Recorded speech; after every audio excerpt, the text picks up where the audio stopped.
दीपक sir, पहले तो India news में आपका बहुत स्वागत है। बहुत समय से हम लोग इंतज़ार कर रहे थे कि नहीं आप हमारे कॉन्क्लेव में आए, मंच में आए, और आप यहाँ आए, समय निकाला आपने, आपको बहुत धन्यवाद। हम लोग कुमायूं को लेके बात कर रहे थे, रामनगर को लेके बातचीत कर रहे थे। बहुत सारी बातें हमारे सामने आई, बहुत सारे इंडस्ट्री के लोग, रिजॉर्ट के लोग, होटल के लोग, बहुत सारे लोगों की बातचीत आई। पहले तो मैं आपसे ये समझना चाहता हूँ दीपक सर कि अभी आपके आने के बाद क्या क्या नई चीज़ें शुरू हुई हैं, क्योंकि यहाँ पे कनेक्टिविटी, यहाँ पे आने के लिए कनेक्टिविटी एक बड़ा चैलेंज है ना। और यहाँ पे बहुत सारे लोग बैठे हैं। मैं आपसे समझना चाहता हूँ, क्योंकि प्रधानमंत्री जी जब आके यहाँ गए, उन्होंने वेडिंग डेस्टिनेशन की बात कही, तो प्रधानमंत्री जी अगर कोई बात कहते हैं तो उसके पीछे बहुत सोच होती है, और वो आगे की सोच के ही किसी बात की घोषणा करते हैं। तो मैं आपसे ये समझना चाहता हूँ कि कनेक्टिविटी के लिए इन लोगों के लिए आसानी कब तक हो जाएगी, रास्ते कब तक बहुत बेहतर हो जाएंगे, क्योंकि आप तो काम करने के लिए जाने जाते हैं, और मैं चाहता हूँ कि आप कोई ऐसा कुछ बातें ऐसी कह के जाइए जिनसे कि इन लोगों को भी लगे कि नहीं, वक्त आने वाला इनका है। देखिए, आप कनेक्टिविटी की बात कर रहे हैं, तो जब हम कुमाऊं में कनेक्टिविटी की बात कर रहे हैं तो कुमाऊं एक्चुअली केवल नैनीताल नहीं है, और कुमाऊं का एक बड़ा हिस्सा वो है जो तिब्बत के बॉर्डर पे है, जहाँ भी माननीय प्रधानमंत्री जी आए थे जी, आदि कैलाश में। कुमाऊं, जिसको हम कुमाऊं कहते हैं, इसकी ब्रिटिश डेफिनेशन तो 1815 के बाद शुरू हुई। 1815 के बाद से ही कमिश्नर यहाँ पे बैठते भी हैं, पुराना इंस्टीट्यूशन है। जी जी, बहुत पुराना। लेकिन जो उससे भी पुरानी पहचान कुमाऊं की है वो आदि कैलाश से है जी। तो कुमाऊं की पुरानी पहचान एक तो आदि कैलाश से है, और एक इससे है कि जो यहाँ का रूट था चार धाम के लिए, चार धाम यात्रा जो रामनगर से ही होकर गुजरती थी। इन दो चीजों पे एक्चुअली ये बहुत पॉपुलर था, बहुत पहले से ही जी। और अब जो कनेक्टिविटी की बात कर रहे हैं इसमें, जिसमें माननीय मुख्यमंत्री जी का फोकस बहुत ज्यादा है। जी हाँ, देखिए, रोड इंफ्रास्ट्रक्चर तो बहुत अच्छा हो गया है। अभी केवल एक सेक्शन जो है, जो मुरादाबाद से काशीपुर का 4 लेन होना है जी, यहाँ की दूरी को लगभग 1 घंटा कम करेगा। इसको तो ऑनरेबल प्राइम मिनिस्टर ने स्वयं अनाउंस किया था जब वो कुमाऊं के दौरे पे 2022 में आए थे। बड़ा काम जो अभी रुका हुआ है वो है हमारे पंतनगर के एयर स्ट्रिप के एक्सटेंशन का, जिसके लिए नई जमीन हमने तलाश ली है। लगभग 1 किलोमीटर इसकी लंबाई बढ़ेगी। क्या बात है। जिससे कि बड़े प्लेन्स यहाँ पे आ सकते हैं। आज जैसे हमें ऋषिकेश जाना है तो हम सोचते बिल्कुल नहीं है। हाँ। इतनी सारी फ्लाइट्स हैं देहरादून की, तो कोई सोचता नहीं है, तो लिहाजा वीकेंड पे या किसी भी दिन बिना प्लानिंग के आ जाते हैं। लेकिन कुमाऊं में थोड़ा सोचना पड़ता है, विशेषकर कोई अगर दूर से आ रहा है, साउथ इंडिया से आ रहा है, बॉम्बे से आ रहा है, दिल्ली वाले तो आ जाते हैं। उस पर अच्छा काम हो गया। इसको स्वयं सीएम साहब के लेवल पे, सीएस साहब के लेवल पे ये मॉनिटर हुआ है, ताली बजाइए, और जमीन मिल गई है। बड़ी बात है, ये आपके लिए ही हो रहा है। तो ये होने वाला है कि इसकी डीपीआरस बन रही हैं, ठीक है, और जब ये एक्सटेंड हो जाएगा तो बड़ी फ्लाइट्स यहाँ पे आएंगी, ठीक है, कुमाऊं में हम पहुंच जाएंगे। उसके बाद जो आगे की चीजें हैं, चाहे वो टनकपुर हो, वो चंपावत हो या अल्मोड़ा हो, जहाँ पे की फुटफॉल कम है जी। अभी हमारा बहुत सारा फुटफॉल कॉर्बेट सेंट्रिक है, हम कॉर्बेट पे बैठे हुए हैं। कॉर्बेट का तो एक ब्रांड बन ही चुका है, ब्रांड है, लेकिन कुमाऊं में बहुत कुछ है जिससे हमें देखना चाहिए। उन चीजों के लिए आई थिंक एयर कनेक्टिविटी से राहें खुलेंगी। बहुत बढ़िया, शानदार। दूसरी चीज, मैं एक और बात आप लोग की सुन रहा था कि ट्रेन्स जो यहाँ पे आते हैं सर, अगर मान लीजिए जिम कॉर्बेट किसी को आना होता है तो वो 2 ट्रेन्स ऐसी हैं जो यहाँ आती हैं।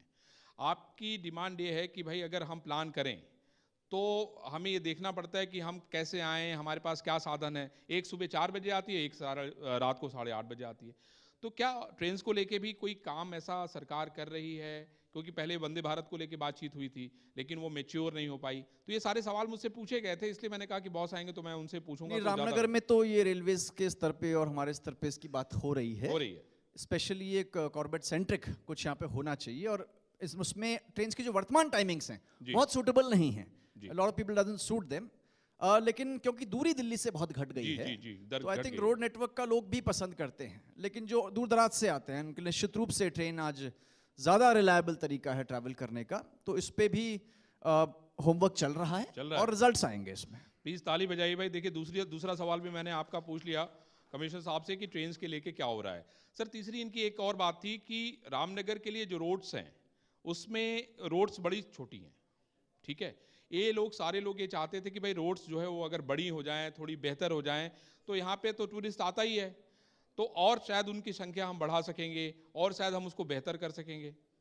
आप बिल्कुल सही कह रहे हैं। जिस तरह से यहाँ पे ट्रैफिक फ्लो बढ़ रहा है, अब रामनगर केवल रामनगर रह नहीं गया है सर।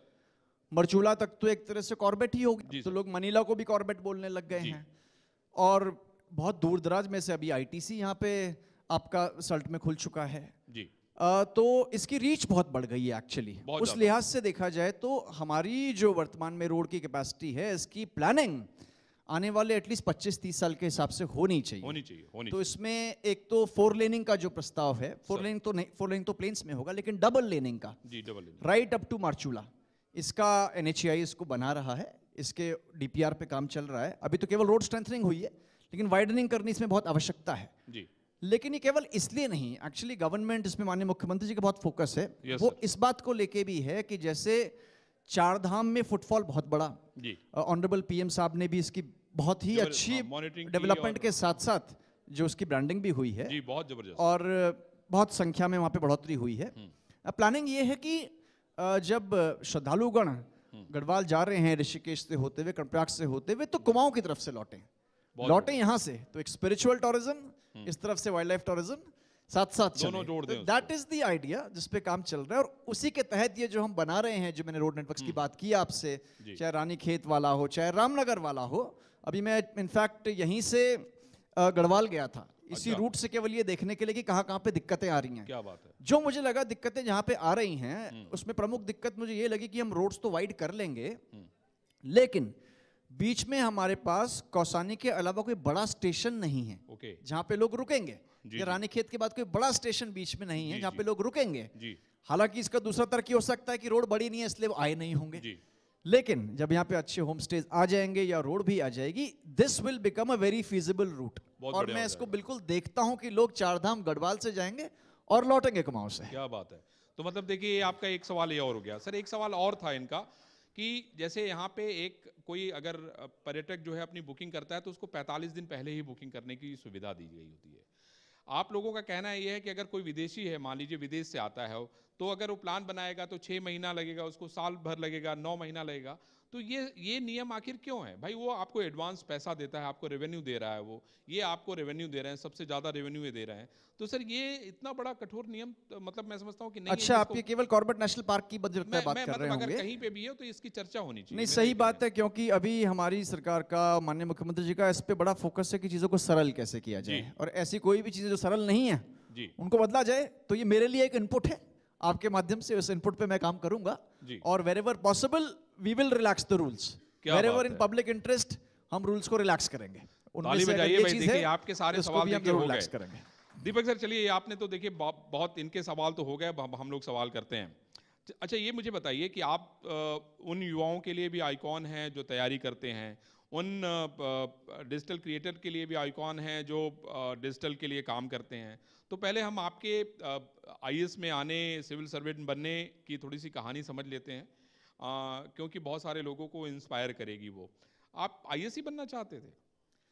मैं IAS तो शुरू में, खैर मुझे नहीं पता था मैं क्या बनना चाहूँगा, क्लैरिटी नहीं थी कि क्या बनना चाहूँगा। हाँ, मैं 12th तक तो क्लियर नहीं था कि क्या बनूंगा, क्योंकि 12th तक जो पढ़ाई लिखाई का मेरा था सीन जी, बहुत एनकरेजिंग नहीं था। आप थोड़ा सा अपनी पृष्ठभूमि बताइए, और क्योंकि अभी सब लोग लाइव इसको देख रहे हैं।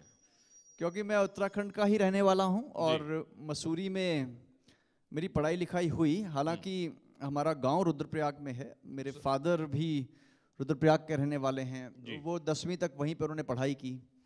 10वीं के बाद वो मसूरी आ गए, जैसे कि बहुत जगहों पे उत्तराखंड में हुआ है, रोजगार की तलाश में, अन्य चीज़ों की तलाश में। तो पापा मसूरी आए, वो मसूरी नगर पालिका में ही नौकरी करते थे जी। मेरी पढ़ाई मसूरी में हुई। अच्छा। तो मैं 12वीं तक मसूरी में ही था, और मसूरी आप जानते हैं एक हिल स्टेशन है, अच्छे स्कूल्स वहाँ पे हैं जी, ये इसकी खास बात है।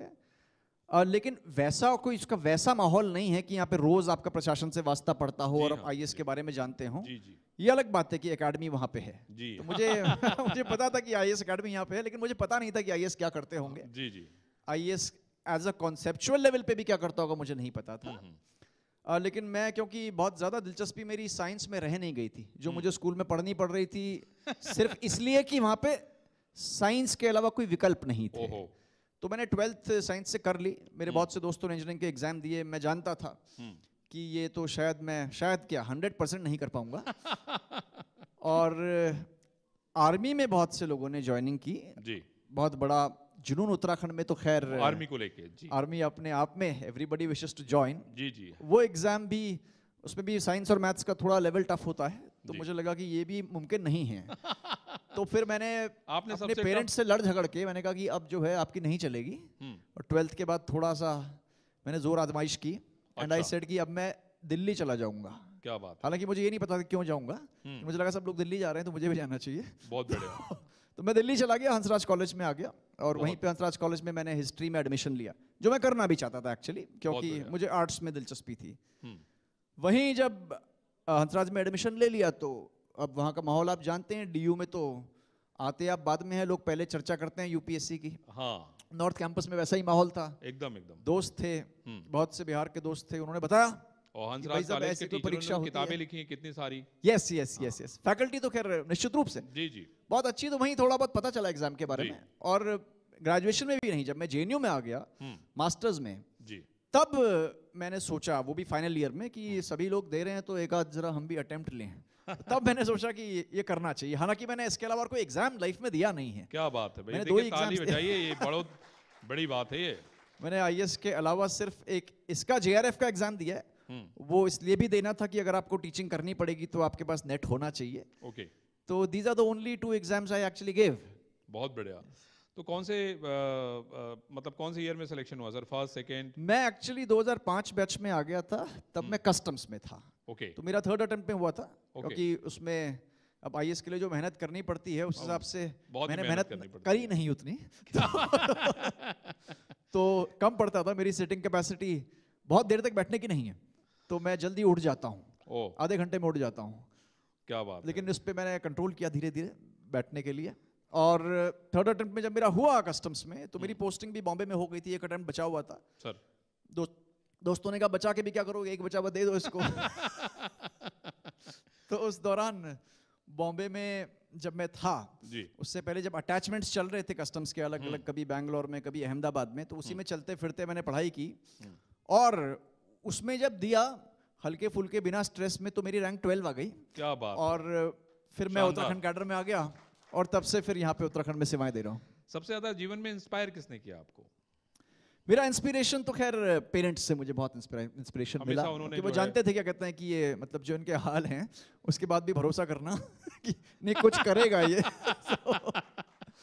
आई very thankful to parents. Parents के सैक्रिफाइस कोई मैच भी नहीं कर सकता है सभी की जिंदगी में। आई थिंक जितना सैक्रिफाइस पेरेंट्स आपके लिए करते हैं, कोई नहीं करता, उसके बाद कभी कोई करता भी नहीं है। नहीं करता। Certainly very good inspiration from parents. लेकिन बहुत से टीचर्स, चाहे हंसराज कॉलेज के हैं, जेएनयू के मेरे टीचर्स हैं, उन्होंने इंस्पायर किया, योगदान दिया, उनका रास्ता दिखा दिया उन्होंने। बिल्कुल ठीक है। नौकरी में आने के बाद पहली पोस्टिंग हुई होगी, मतलब जैसे ये होता है कि जो आप काम करना चाहते थे, जो जुनून था, धीरे धीरे लोगों ने उसको देखना शुरू किया। मुझे याद है हरिद्वार का इतना बड़ा चैलेंजिंग कुंभ आपने कराया, जिस समय बहुत सारी समस्याएं थी। तो ये चैलेंजेस लेने का जो आपको जुनून है, कहीं भी घुस जाना, कहीं भी शुरू हो जाना, जिसको मैं शब्द में कहूँ, तो ये बड़ी कमाल की चीज़ है। ये नहीं, इसको मैं चैलेंज के रूप में तो नहीं देखता हूँ, इसको मैं इस रूप में ज़रूर देखता हूँ कि जो फील्ड जॉब्स होती हैं, ओके, चाहे वो डीएम का जॉब हो, चाहे एसडीएम का जॉब हो, ये फील्ड जॉब्स हैं। अब फील्ड जॉब्स का मतलब है कि पब्लिक से सीधे तौर पे जुड़ाव, और उसका यथासंभव, बहुत लंबा तो नहीं लेकिन छोटा सोल्यूशन तत्काल देना चाहिए। इसीलिए प्रशासन भी है, क्योंकि गवर्नमेंट के जो डिसीजंस होते हैं वो स्टेप बाय स्टेप जाते हैं और वक्त लगता है, पर कई बार हल तो हमें वहीं पे चाहिए। तो इसके लिए बड़ा जरूरी है कि अगर आपका सिस्टम काम कर रहा है या नहीं कर रहा है, इसमें एक एलिमेंट ऑफ सरप्राइज, एक एलिमेंट ऑफ अनप्रेडिक्टेबिलिटी, एक एलिमेंट ऑफ इंस्पेक्शंस रहना चाहिए, और ये गुड गवर्नेंस को प्रमोट करता है। क्या बात। और इसे रखना चाहिए, और ये सिर्फ इसलिए भी रखना चाहिए कि जब ये रहता है कि कोई चेक्स हो रहे हैं, चाहे डीएम साहब के लेवल पे हो रहे हो या मेरे लेवल पे हो रहे हो, एसडीएम साहब के लेवल पे हो रहे हो, कहीं ये फीलिंग नहीं आनी चाहिए कि कोई फॉर ग्रांटेड ले ले, हम तो ऐसा ही करेंगे, कोई देख नहीं रहा है, which is a bad thing. अब आपसे देखा देखी कई नेता चेक करने लगे आजकल, आप देखिए। नहीं, वो करना चाहिए मेरे हिसाब से, they are within their powers to check it. और ये चेक करने का मकसद ये भी नहीं कि आप किसी को डिसअपॉइंट करें, किसी को हतोत्साहित करें। We are working for the system. क्या बात है। सिस्टम रिस्पॉन्सिव रहे, पब्लिक के लिए काम करे, जो माननीय मुख्यमंत्री जी भी कहते हैं। इनफैक्ट जब से माननीय मुख्यमंत्री जी इनफैक्ट सेकंड टाइम में जब आप आए थे सीएम बन के, तो उसके बाद से इस पे काफी जोर रहा, हमारी बायोमेट्रिक अटेंडेंस पे हो, जी जी एकदम, या बीच बीच में आप चेक करें कि लोग हैं या नहीं है। यद्यपि एक फीलिंग अंदर से आनी चाहिए, one should not shark from work, लेकिन कहीं पे अगर हो रहा है तो इसको देखना चाहिए। ये गवर्नमेंट का काम है। बजाइए भाई, चेक करने का ही परिणाम है कि लोगों के अंदर थोड़ा डर रहता है, भय रहता है, जिससे वो काम करते हैं। अच्छा सर, ये इसमें आपके कितने फॉलोअर हैं पूरे दुनिया भर में? नहीं, ये नहीं पता मुझे एक्चुअली। बहुत से चाहने वाले हैं तो अच्छा लगता है। कितने हैं वैसे? फिर भी आप इसके लिए कैसे समय निकाल लेते हैं? क्योंकि आपको वो संदेश भेजते रहते हैं। इसके लिए मैं इतना समय नहीं निकालता, मैं समय आप लोग निकालते हैं। और मेरा ये प्रयास रहता है कि अगर मैं कोई जनता मिलन कर रहा हूँ, संदेश भेजते रहते हैं, दुनिया भर से भेजते हैं, देश भर से भेजते हैं, तो भाई अगर आपका कोई फॉलोअर है, आपको प्रेम करता है, आपको मानता है, तो आपका भी तो थोड़ा सा कर्तव्य बनता है। नहीं, बहुत समय तो खैर मैं नहीं निकाल पाता, लेकिन अगर कभी कोई कहते हैं कि सब हमें मिलना है, हमें एडवाइस चाहिए, तो मैं कोशिश करता हूं कि फोन पे कुछ एडवाइस दे दूं। लेकिन कई बार ऐसा होता है कि लोग घर पे आ ही जाते हैं, तो अब कहते हैं कि अब मैं बाहर बस के बाहर उतर गया हूं, गेट पे ही खड़ा हूं, और मुझे पता है आप गेट के अंदर हैं, तो I definitely I like to interact with youngsters, और बड़ी अच्छे आइडियाज वो देते हैं, और टच में रहने का भी मौका मिलता है इससे कि आसपास क्या हो रहा है। तो आपको वाकई नहीं सर पता है कि आपके कितने फॉलोअर हैं दुनिया भर में? कितने कितने फैंस के पेजेस चल रहे हैं? हाँ, ये एक्चुअली जो पेजेस वाली बात आपने बताई है, वो काफी लोग इनफैक्ट चला रहे हैं। एक आध बार कभी कोई आया भी था कि साहब नहीं, ये तो मैं चलाता हूँ। अच्छा। तो खैर, एज लॉन्ग एज उसमें अच्छी चीजों का प्रचार प्रसार हो रहा है और गुड गवर्नेंस का प्रचार प्रसार हो रहा है, तो वो एक अच्छी चीज है। सर देखिए, क्या है कि जब कोई आइकॉन बन जाता है, जब कोई मतलब बहुत ज़्यादा देखा जाने लगता है, तो उससे बड़ी अपेक्षाएं बढ़ जाती हैं। आप ही देखते हैं, आप आते हैं तो उनको लगता है कि कोई सुपरमैन आ गया है और ये नदी जो है खटाक से हम पार करने के लिए पुल बना देगा। ऐसा आपके साथ भी होता होगा, मैं समझता हूँ। न जाने कितनी बार आपको लोग मैसेज करते हैं। नहीं, ये तो खैर ऐसा जरूर होता है कि मान लीजिए कोई आए जनता मिलन में, या ये बोलता है कि सर अब मैं आपके पास आया हूं क्योंकि मैंने सुना था जी कि आप सोल्यूशन देते हैं। कोई भी आ जाता है भाई, कहीं से भी। नहीं, कई बार लोगों को जुरिसडिक्शंस क्लियर नहीं होते। जैसे कई बार लोग दिल्ली से फोन कर देते हैं कि घर में चोरी हो गई है। क्या बात है। तो वो क्लैरिटी आई थिंक थोड़ा ये कोई साधारण बात नहीं है। दिल्ली से कोई आदमी इस विश्वास के साथ फोन कर रहा है दीपक रावत जी को कि मेरा ये सामान चोरी हो गया है, मुझे तो आप पे भरोसा है कि आप ही दिला सकते हो। इसीलिए तो मैंने कहा कि वो जो सुपरमैन वाली जो छवि होती है, नहीं, तो फिर उसमें हमारा ये कर्तव्य है कि हम उनको गाइड करें कि आपका स्थानीय प्रशासन ये है और यहाँ पे आप जाएं। और आजकल तो पब्लिक ग्रीवांसेस को एड्रेस करने के बहुत आसान तरीके हो गए हैं। सभी के ट्विटर पेजेस हैं और इनफैक्ट सभी के हेल्पलाइन नंबर्स हैं और अच्छा रिस्पांस भी मिलता है। मोस्ट ऑफ द टाइम्स मैंने देखा है कि जब कोई पब्लिक प्रॉब्लम टैग होती है तो ऑफिसर्स उसका निश्चित रूप से संज्ञान लेते हैं और हल भी निकालते हैं। अच्छा, खैर आपने भाभी जी को बुलाया तो नहीं, लेकिन मैं आपसे एक सवाल पूछूंगा, आपकी शादी कैसे हुई? मेरी शादी मेरी अरेंज्ड मैरिज है। अच्छा। प्योरली। और मेरी वाइफ जो हैं वो दिल्ली जुडिशरी में हैं, वो रांची की रहने वाली हैं, और उनका क्योंकि अपने कोर्ट वर्क में ज़्यादा पढ़ाई लिखाई का माहौल रहता है तो पढ़ना लिखना काफ़ी पड़ता है। सही बात है। तो मतलब जो कोर्ट वाला कोर्ट में हो जाता है, अभी घर में हमारा कोर्ट हो जाता है। तो मैं यही तो चाह रहा था, लेकिन अब वो दरअसल इसमें इतने रिस्ट्रिक्शंस हैं कि हम लोग उनसे सवाल पूछना। लेकिन आजकल आप देखिए, अभी हम लोगों ने दिल्ली में अपना जो मंच किया था उसमें सुप्रीम कोर्ट के जज आए थे, तो अब वो परिपाटी मेरे ख्याल से लोग वो तोड़ रहे हैं। नहीं, उसमें जो भी उसमें परमिशंस होती हैं, I think those are required. अब चूंकि सुप्रीम कोर्ट के दोस आर रिक्वायर्ड, तो उनको फॉलो करके उसके बाद ही इसको जाना चाहिए। अच्छा, चलिए सर, मुझे ये बताइए सर कि अभी चूंकि अभी आप कुमायूं मंडल में हैं, अभी आप चार धाम की यात्रा की बात कर रहे थे, अभी आप डेस्टिनेशन वेडिंग की बात कर रहे थे, कौन कौन सी ऐसी चुनौतियां हैं जो आप देखते हैं, जो आने वाले दिनों में आप ने एक मेकओवर किया होगा, दिमाग लगाया होगा कि नहीं मुझे ये नए साल पे करना है? क्या क्या? नहीं, अपने पर्सनल तो नहीं, लेकिन कुमाऊं की हम बात कर रहे हैं, तो कुमाऊं के रूप में निश्चित रूप से जो मैं चैलेंज देखता हूं, जो आगे जाके बड़ा चैलेंज बनेगा, जिस पे हमारा ध्यान नहीं जा रहा है, वो इकोलॉजिकल मैनेजमेंट का ही है। जो से वो देखिए, हिमालयाज, अभी मैं कुछ दिनों पहले एक किताब पढ़ रहा था, किसी ने मुझे गिफ्ट की थी, चंपावत के डीएम साहब ने गिफ्ट की थी। उस किताब का नाम है Himalayas on the roof of the world, शायद ऐसा नाम है। तो उसमें मैं जब पढ़ रहा था, उसमें तो एक शब्द मुझे लिखा ओरोजेनी, OROGENY। तो मैंने पहले नहीं पढ़ा था शब्द, तो उस शब्द का मतलब था पहाड़ों के बनने की प्रक्रिया। पहाड़ों के बनने की प्रक्रिया को ओरोजेनी कहते हैं। और ये जो पहाड़ों के बनने की प्रक्रिया है जिसको ओरोजेनी कहते हैं, ये हिमालयस में अभी भी चल ही रही है। ये पहाड़ अभी भी बन ही रहे हैं। They are very young mountains in that sense. क्योंकि ये बन ही रहे हैं अभी भी, तो इसमें जो भी डेवलपमेंट हो, चाहे कंस्ट्रक्शन हो, चाहे उद्योग हो, इसके इकोलॉजिकल नीड्स को ध्यान में रखते हुए हो। और इसको करने की जिम्मेदारी केवल और केवल सरकार की नहीं हो सकती, ये हम सब की हो सकती है। चाहे in terms of solid waste management हो, चाहे क्वालिटी ऑफ कंस्ट्रक्शन हो, चाहे फिर आपकी कैरिंग कैपेसिटी सॉइल की क्या है ये हो, बड़ा चैलेंज रहेगा। और हिमालयाज की वैल्यू तो तभी तक है ना जब तक हिमालयाज हैं। They have to be there. आज जो हम लोग यहाँ पे आते हैं या आना चाहते हैं या कुमाऊं घूमना चाहते हैं, क्यों घूमना चाहते हैं? Because nature is there. Nature इसमें से आप हटा देंगे तो फिर तो कोई यूएसपी इसका नहीं है ना। आखिरकार इतने संत यहाँ पे क्यों आए, स्वामी विवेकानंद जी यहाँ पे क्यों आए, टैगोर यहाँ पे क्यों आए? Various people came here for their spiritual needs because of nature. तो इसको आई थिंक संरक्षित करना ही सबसे बड़ा चैलेंज होगा। और इसके लिए गवर्नमेंट के लेवल पे मास्टर प्लानिंग, छोटी से छोटी जगहों की मास्टर प्लानिंग अभी हो रही है। जो माननीय मुख्यमंत्री जी का इस पे फोकस है, मानस मिशन जी, मानस मंदिर मिशन है। और वो इसी को लेके है कि जो यहाँ के ऐसे स्थल हैं जैसे जागेश्वर धाम हो गया या बागनाथ जी हो गए, इनका डेवलपमेंट ऐसा ना हो, जितना हो गया वो तो हो गया, आने वाला बेतरतीब ना हो। डिफाइंड एरियाज हो कि यहाँ पे घर बन सकते हैं, यहाँ पे शॉप्स खुल सकती हैं, या यहाँ पे कोई रिक्रिएशन सेंटर होगा। That planning is required. और यही चैलेंज भी मैं समझता हूँ कि हमारे लिए है।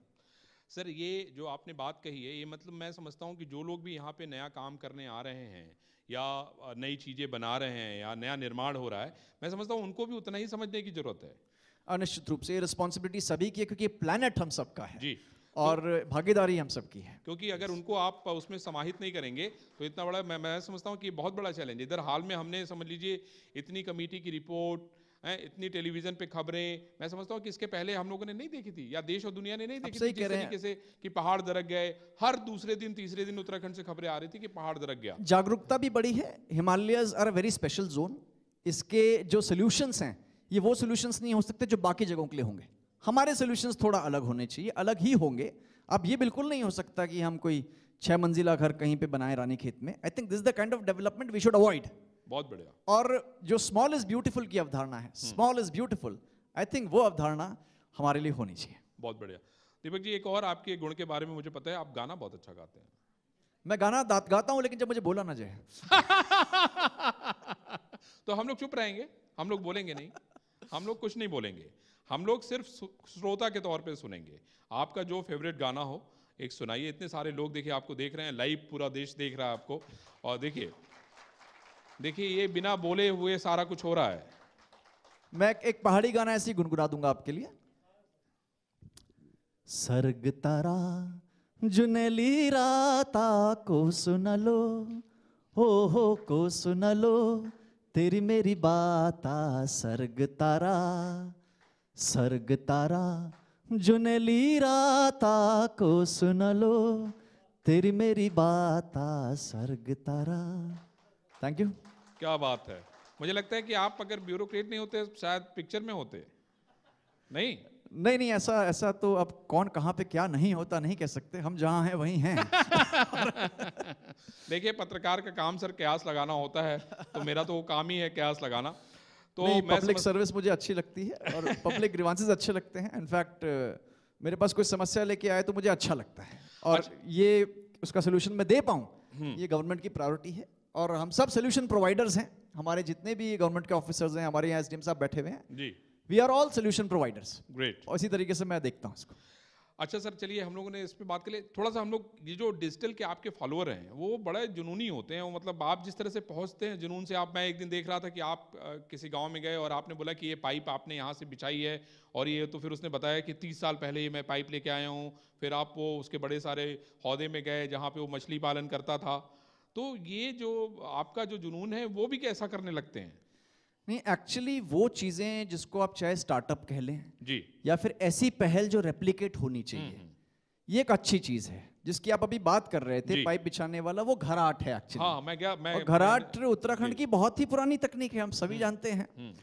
और जो हमारी पावर का पोटेंशियल है, बड़े प्रोजेक्ट्स तो खैर बन ही रहे हैं, लेकिन जो छोटे प्रोजेक्ट्स हैं इनका पोटेंशियल बहुत ज्यादा है। अब पहाड़ में तो कोई भी ऐसा गांव होता नहीं जहाँ पे गदेरा ना हो, हाँ। या जहाँ पे छोटी मोटी स्ट्रीम ना हो। जी जी, तो ये उसकी चीज थी। तो और वो जो व्यक्ति थे जिन्होंने घराट 25 साल पहले बनाया था, जी जी, जिससे कि वो गेहूं भी पीस रहे हैं।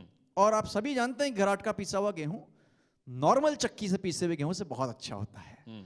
और उसकी इनफैक्ट जो टेक्सचर भी होता है, जो ग्रेन का साइज भी होता है, इज फार बेटर। उसके साथ साथ उसी में ही वो बिजली का भी उत्पादन कर रहे थे, कम से कम बड़ा नहीं तो अपने घर की बिजली तो स्वयं ले रहे थे, और उसी टैंक पे मछली पालन भी कर रहे थे। देखा हो। These are the kind of development models that Uttarakhand requires। जो मैंने अभी आपसे स्मॉल इज ब्यूटीफुल की बात करी थी, छोटा है लेकिन सुंदर है। बहुत बढ़िया। तो जब छोटा है और सुंदर है हर जगह होगा। सारे लोग देखिए ताली बजाइए भाई प्लीज। देखिए दीपक जी, मेरा ये मानना है कि भीड़ में खोने वाले व्यक्ति नहीं है दीपक जी। वो दीपक है वाकई जिसकी रोशनी से बहुत सारे जगहों पे रोशनी फैल रही है, प्रकाश फैल रहा है। मैं दीपक सर से यही कहूँगा कि हम लोग भविष्य में फिर जल्दी मिलेंगे, ढेर सारी बातें करेंगे, और मेरे पास भी ढेर सारे सवाल आपके लिए होंगे। और मैं उम्मीद करता हूँ कि ऐसे ही आप अपने प्रकाश से लोगों को रोशन करते रहें, और हम उम्मीद करेंगे कि हम लोग जल्दी फिर से मिलेंगे। आपका बहुत बहुत धन्यवाद। मैं विशेष रूप से चाहूँगा कि यहाँ पे जो प्रॉब्लम्स आपके सामने आई होंगी ये मुझे जरूर मिल जाएं गवर्नमेंट के लेवल पे, चाहे भले भी ऑनरेबल सीएम साहब के लेवल पे हमें ले जाना पड़े। We would definitely like to solve them। बहुत बढ़िया। मैं सभी यहाँ पे जो लोग बैठे हैं उनसे मैं जरूर ये कहूँगा कि वो अपनी प्रॉब्लम्स जो है जिसकी हम लोगों ने डिस्कशन सुबह किया था, वो सभी प्रॉब्लम्स दीपक जी को दे दें और उसका सोल्यूशन निकलेगा, ये मेरा प्रॉमिस है आप लोगों से, एकदम पक्का। Thank you sir.